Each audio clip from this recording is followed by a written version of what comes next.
Merci tout d'abord à Caliment de nous avoir permis de faire une présentation.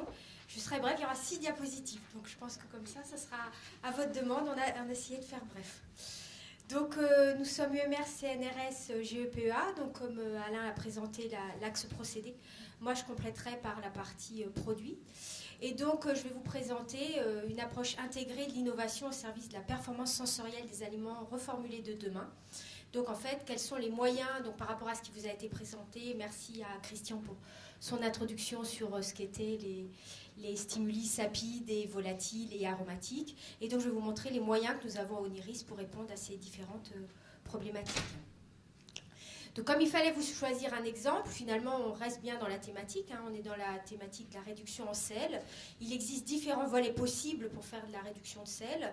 Je vais vous parler au travers de 3 programmes en cours que nous avons au laboratoire. Donc de 3 possibilités. On peut optimiser par remplacer le sel donc, par une optimisation aromatique, clean label donc d'ingrédients pour optimiser donc, nos aliments qui seront donc appauvris en sel. Une autre possibilité finalement, c'est d'entraîner assez vite, de voir quelle est l'acceptabilité des enfants assez tôt à cette diminution de la teneur en sel et quel est leur niveau d'acceptabilité sur ces produits.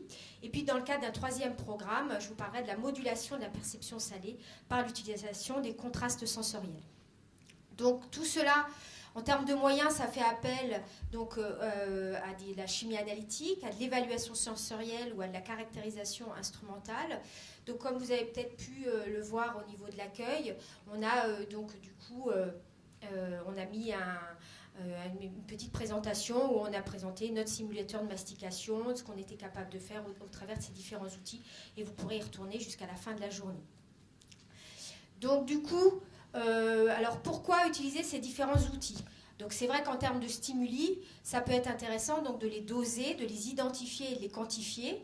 Et donc une des premières choses qu'il faudra faire, c'est que de toute façon, ces stimuli qui sont à l'origine de cette perception, malheureusement on ne peut pas passer l'aliment directement dans les appareils analytiques. Donc on prend la précaution déjà d'avoir des extraits odorants représentatifs du produit de départ. Ensuite, après, on peut utiliser différents outils, et donc effectivement de l'HPLC pour les sapides, mais ça sera surtout de la chromatographie en phase gazeuse, puisque ce sont des volatiles que l'on veut doser, et on voudra identifier les marqueurs volatiles traces, qui seront donc responsables. Ils peuvent être présents jusqu'à des teneurs du 10 puissance moins 15 grammes par gramme d'aliment, et peuvent être très importants pour expliquer donc du coup la signature sensorielle du produit. Parmi toutes ces composés volatiles donc, qui sont identifiés comme les produits terminaux des différentes réactions, process que l'aliment aura subi, eh bien, il y en a certains qui ont un potentiel aromatique plus important que d'autres, on les appelle les molécules clés, et ils sont identifiables par GC olfactométrie, c'est-à-dire qu'un humain mis en bout de course après séparation des différentes molécules volatiles par chromatographie en phase gazeuse pourra déterminer ceux qui ont le plus d'impact. Donc on travaille là-dessus. On a aussi breveté un système qu'on a appelé Innocent, qui nous permet de faire de la recombinaison de molécules cibles dans ces différents produits alimentaires. L'analyse sensorielle, bien sûr, forcément, lors de notre schéma, donc notre approche intégrée. L'analyse des produits directement par le consommateur, qui peut être sur de la qualification de consommateur, mais aussi l'étude de la dynamique de la perception. Un outil donc, qu'on a développé, donc depuis 2008, on est dans une problématique de brevet donc, de cet outil qui est le simulateur de mastication. Donc le dernier brevet international déposé en 2013, donc PCT, qui permet donc d'étudier la libération en conditions de mastication des sapides et des composés volatiles pour voir finalement que lorsqu'on mâche un aliment, quels sont ceux qui sont plus libérés, ceux qui sont plus piégés, et de suivre véritablement la libération de ces actifs au cours de cette mastication simulée, donc in vitro. Et puis la caractérisation instrumentale, parce qu'on aime bien aussi savoir ce qui se passe réellement, donc dosage de sel, etc. Donc voilà, donc au niveau de ces différents, donc j'ai repris ici ces différents moyens. Donc je vais vous parler donc de 3 programmes donc avec des partenariats industriels qu'on a actuellement. Donc 3 programmes en cours. Donc un programme FUI, donc Innoveg, qui a été labellisé donc en 2010 par Valorial, et donc 2011, donc 2014, programme donc avec 2 groupes industriels et porté donc par le groupe Diana. qui est donc sur le développement d'ingrédients végétaux multifonctions, donc à finalité à la fois aromatique et de conservation, sur cette problématique donc de diminution du taux de sel. Et donc l'idée, c'est pas d'être dans le clean label et donc d'utiliser des ingrédients qui permettent donc de diminuer le sel par des solutions donc qui peuvent être proposées par les industriels et avec aussi des industriels en application sur par exemple des produits apertisés. Donc là, nous, on intervient au niveau de nos différents moyens, nos différents outils. Donc au niveau de l'olfactométrie, donc qui est appliquée, eh bien, on regarde le potentiel aromatique des différentes solutions proposées pour compenser du coup cette réduction de sel. On utilise aussi nos potentiels donc, analytiques pour doser les marqueurs volatiles traces, pour finalement savoir quels sont les process de fabrication qui permettent de mieux conserver les composés volatiles. Donc c'est vrai qu'à partir du moment où on fait un ingrédient à finalité, par exemple aromatique, eh bien il y a différents process innovants qui sont possibles d'utiliser. Et comment les utiliser au mieux?